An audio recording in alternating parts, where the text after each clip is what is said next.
உட்காருங்க உட்காருங்க.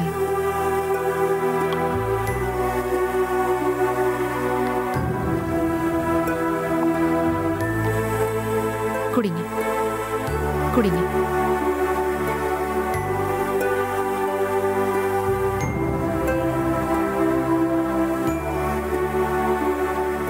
ரவிக்கும் எனக்கும் இருக்கிற ரிலேஷன்ஷிப்பை நீங்க எல்லாரும் வேற மாதிரி தான் பாக்குறீங்க. நானும் அவரும் நல்ல ஃப்ரெண்ட்ஸ், அவ்வளவுதான். அதை தவிர எங்களுக்குள்ள எந்த தப்பான உறவும் கிடையாது. நீங்க நம்பினாலும் நம்பலனாலும் அதுதான் நிஜம். பல சமயங்கள்ல எங்க உறவை பத்தி சொல்ல வேண்டிய நிர்பந்தமும் சூழ்நிலையும் எனக்கு வந்திருக்கு. ஆனா நான் யார்கிட்டயும் அதை பத்தி சொன்னதே இல்லை. ஏன்னா அது என்னோட வாழ்க்கை. நாங்க எந்த தப்பும் செய்யலைங்கிறப்போ அடுத்தவங்களுக்கு விளக்கம் சொல்ல வேண்டிய அவசியம் இல்லைன்னு தான் எனக்கு தோணுச்சு. இதனால நான் நிறைய இழந்திருக்கேன், அவமானப்பட்டிருக்கேன். ஆனாலும் என் முடிவை நான் மாத்திக்கவே இல்லை. உங்க விஷயத்துல என்னால அப்படி இருக்க முடியாது. உங்களுக்கு பதில் சொல்ல வேண்டியது என் கடமைன்னு நான் நினைக்கிறேன். எனக்கு சொந்த ஊர் கோயம்புத்தூர். 10 வருஷத்துக்கு முன்னால படிக்கிறதுக்காக நான் சென்னைக்கு வந்தேன். தனியா ஹாஸ்டல்ல தங்கி எம்ஃபில் பண்ணிட்டு இருந்தேன். நம்ம வாழ்க்கையோட எல்லா நாளையும் கடைசி வரைக்கும் ஞாபகம் வச்சுக்க முடியாது. சில நாளை ஆயுசு முடியற வரைக்கும் மறக்கவும் முடியாது. நான் ஜீவாவை பார்த்த நாளும் அப்படிதான். ரவிக்கும் எனக்கும் என்ன சம்பந்தம்னு தெரியணும்னா உங்களுக்கு ஜீவாவை பத்தியும் தெரியணும்.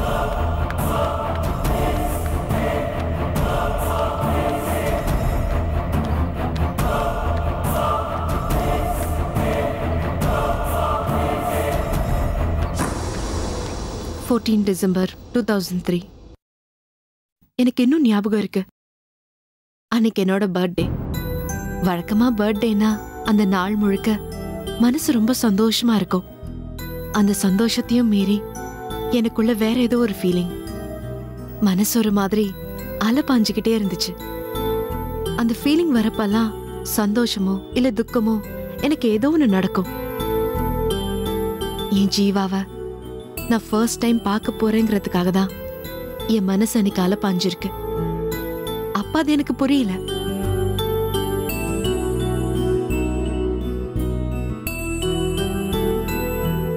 ஜீவாங்கிற சந்தோஷம் என் வாழ்க்கையில வந்ததுக்கு அப்புறம் தான் நான் அதை புரிஞ்சுக்கிட்டேன். ஜீவா அம்பத்தூர்ல இருக்கிற கார் ஸ்பேர் பார்ட்ஸ் கம்பெனியில ஃபோர்மேனா ஒர்க் பண்ணிட்டு இருந்தாரு. அந்த கம்பெனியோட லேபர் யூனியனுக்கு அவர்தான் தலைவர். நண்பர்களே, நம்ம கம்பெனிக்காக நாம இத்தனை வருஷம் உழைச்சிருக்கோம். இந்த கம்பெனியை வளர்த்திருக்கோம். ஆனா இந்த நிர்வாகம் நமக்கு நியாயமா தர வேண்டியதை எதுவுமே தரவே இல்லை. ஃபேக்டரிக்குள்ள விபத்துக்குள்ளான சகோதரர்களுக்கு இழப்பீடும் தரல. 4 வருஷமா நமக்கு இன்கிரிமெண்ட் கொடுக்கறத பத்தி எதுவுமே சொல்லல. இப்ப நாம என்ன பண்றது சொல்லுங்க தோழரே. இன்னும் எவ்வளவு நாளைக்கு தான் நாம ஏமாந்துகிட்டே இருக்கிறது? வேலைக்கு சேர்ந்தப்பவே வருஷா வருஷம் சம்பளத்தை ஏத்தி தரதா சொல்லிதான் நம்மள வேலைக்கே சேர்த்தாங்க. ஆனா இது வரைக்கும் அந்த வார்த்தையை காப்பாத்தினாங்களா? இல்லவே இல்ல. இது வரைக்கும் வேலைக்கு சேர்ந்து நாம 3 வருஷம் ஆகுது. ஒரு 10 பைசா கூட அவங்க ஏத்தவே இல்ல. நம்ம வயித்துல அடிக்கிறாங்க. நாதாரிங்க. குடுக்குறோம் ஒவ்வொரு வருஷமும் சொல்றாங்களே தவிர சொல்ற மாதிரி செய்யறது இல்ல அவங்க. இந்த முறை அதே மாதிரி சொன்னாங்கன்னா சும்மா தலையாடிலாம் வந்துடக்கூடாது. ஏதாவது செய்யணும். ஆமா தோழரே, நாளைக்கு விடியுங்கிற கதையே வேண்டாம். நமக்கு இன்னைக்கே விடியணும், இப்பவே விடியணும். பசிக்கிறவனுக்கு பசிக்கிற நேரத்துல சோறு கிடைச்சாதான் சந்தோஷம். நாளைக்கு உனக்கு பசிக்கும்ல, அப்ப சோறு போறன்னு கேட்கறதும் அதை கேட்டுட்டு வர்றதும் பைத்தியக்காரத்தனம். உங்க கஷ்டம் எனக்கு புரியுது தோழரே. நானும் அவங்க கிட்ட போராடிட்டு தான் இருக்கேன். ஆனா உருப்படியா எதுவுமே நடக்கிற மாதிரி தெரியலையே. இன்கிரிமெண்ட் தரேன்னு சொன்னா சந்தோஷப்படலாம், தரலன்னு சொன்னா போராடலாம். ஆனா இருக்கு சார், வெயிட் பண்ணுங்க சார் அப்படின்னு சொன்னா அடுத்து என்ன பேசுறதுன்னே புரியலையே. இத பாருங்க, இன்கிரிமெண்ட் தரலன்னா நாங்க வேலைக்கு வரமாட்டோம்னு சொல்லிட்டு வரது ரொம்ப சுலபம். ஆனா நஷ்டம் யாருக்கு? நமக்கு தான், முதலாளி கிடையாது. ஏன்னா 6 மாசம் ப்ரொடக்ஷன் நடக்கலனா கூட அவருக்கு பரவாயில்ல. ஏன்னா 4 தலைமுறைக்கு சம்பாரிச்சு வச்சிருக்காரு. அதே மாதிரி இந்த கம்பெனி எழுத்து மூடினாலும் அவருக்கு நஷ்டம் இல்ல, நமக்கு தான். நம்ம குடும்பம் அப்படியா? ஒரு மாசம் சம்பளம் இல்லைன்னா குடும்பம் நடத்த முடியுமா? ஏற்கனவே நம்மலாம் கடனை வாங்கி தான் காலத்தை ஓட்டிட்டு இருக்கோம். இதை பாருங்க, மேலும் மேலும் நம்ம கடன்காரங்களாவுமே தவிர நம்ம கஷ்டம்லாம் தீராது. இதுதான் தோழரே நம்மளுடைய பலவீனம். இந்த வேலையை விட்டா வேற போக்கிடமே இல்லங்கிற தைரியத்துல தான் நம்ம முதலாளிங்க நம்முடைய நியாயமான கோரிக்கையை கூட நிறைவேற்றுறது இல்ல. யோசிச்சு பார்த்தா சூழ்நிலை அப்படிதான் இருக்கு தோழரே. எல்லா கம்பெனிலையும் இதே நிலைமை தான். முதலாளிங்க வேறையா இருந்தாலும் அவங்களோட புத்தி ஒரே மாதிரி தான் இருக்கு. நம்மள மாதிரி தொழிலாளிகளை சுரண்டி பழைக்கிறதுல அவங்க தெளிவா இருக்காங்க. தெரியாத தேவதையை விட தெரிஞ்ச பிசாசே மேலுன்னு நாமளும் இங்கேயே வேலை செஞ்சுக்கிட்டு இருக்கோம். அடிக்கிறாங்கன்னு தெரிஞ்சும் வைத்த காட்டி நிக்கிறத விட வேற கேவலமான பொழப்பு எதுவுமே இல்ல. அப்படி ஒரு வாழ்க்கை தான் நாமளும் வாழ்ந்துகிட்டு இருக்கோம். நமக்கு இந்த உண்மை எல்லாம் புரியுது. நமக்குள்ளேயே பேசி சமாதானப்படுத்திக்கிறோம். ஆனா வீட்டுல இருக்கிறவங்க கேட்க மாட்டேங்கிறாங்களேப்பா. சும்மா இந்த வருஷ பண்டிகைக்கு ஸ்வீட் வாங்கல, துணி எடுக்கலன்னு சொல்லி சண்டை போடுறாங்கப்பா. அவங்க சண்டை போடுறது நியாயம் தானே தோழரே. நம்ம பிள்ளைங்களுக்கு 3 வருஷமா ஒரு நல்ல துணிமணி கூட வாங்கி கொடுக்க முடியல. ஏன் ஒரு சினிமா பீச்சுக்கு கூட கூட்டு போக முடியல. இது ஏன் ஒரு நல்ல ஹோட்டல்ல போய் வயிறார சாப்பாடு கூட வாங்கி கொடுக்க முடியல தோழரே. அது மட்டுமா, என் புள்ள நேத்து என்கிட்ட வந்து, ஏன்பா ஒரு சினிமாக்கு கூட என்ன கூட்டு போக மாட்டியான்னு ரொம்ப வேதனையோட கேக்குறான்.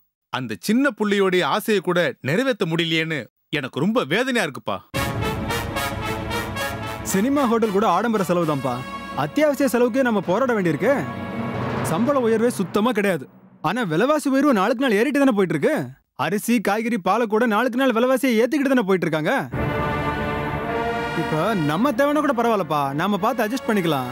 வளர்ற பிள்ளைங்களுக்கு பால், காய்கறி கூட வாங்கி கொடுக்க வக்கலன்னா என்னப்பா இது பொழப்பு? தினமும் இப்படி புலம்பிட்டே இருக்குமே தவிர என்னைக்கு விடியல் கிடைக்கும் தோழரே? பணக்காரன் மேலும் மேலும் பணக்காரன் ஆகிட்டே இருக்கான். ஏழை மேலும் மேலும் ஏழை ஆகிட்டே இருக்கான். எத்தனை ஜீவா வந்தாலும் நம்ம தலையெழுத்த மாத்த முடியாது போல இருக்க. தோழரே, சங்கூது பாருங்க. இப்படிதான் முதலாளி நமக்கும் சங்கூத போறாரு.